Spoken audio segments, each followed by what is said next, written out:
Il a réussi, cet homme-là, à faire rentrer le médium du pochoir dans un musée d'art moderne.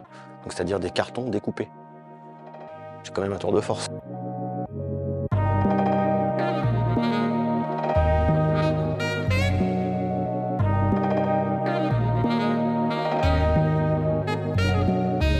Alors la genèse de cette histoire, c'est tout d'abord une rencontre fortuite, le fruit du hasard total, avec l'artiste, appelé Banksy, donc en 2003.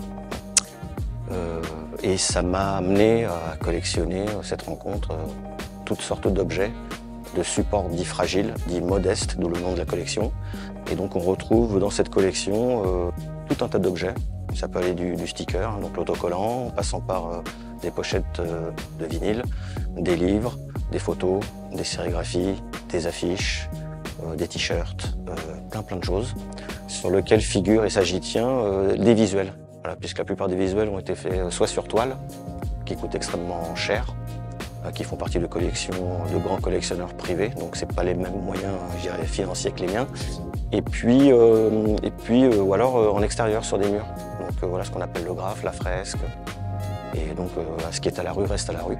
Et donc moi je me suis attaché à réunir tous ces supports. Voilà. Et donc au bout de 17 ans bientôt, eh ben, j'ai le plaisir de vous les proposer gratuitement, avec à l'issue de cette exposition un appel aux dons, et entre autres un appel aux dons pour des associations locales, puisqu'à chaque fois que nous nous déplaçons dans une ville, chaque fois que nous faisons étape, en amont nous prenons contact avec le tissu associatif, et ce tissu associatif envoie des bénévoles.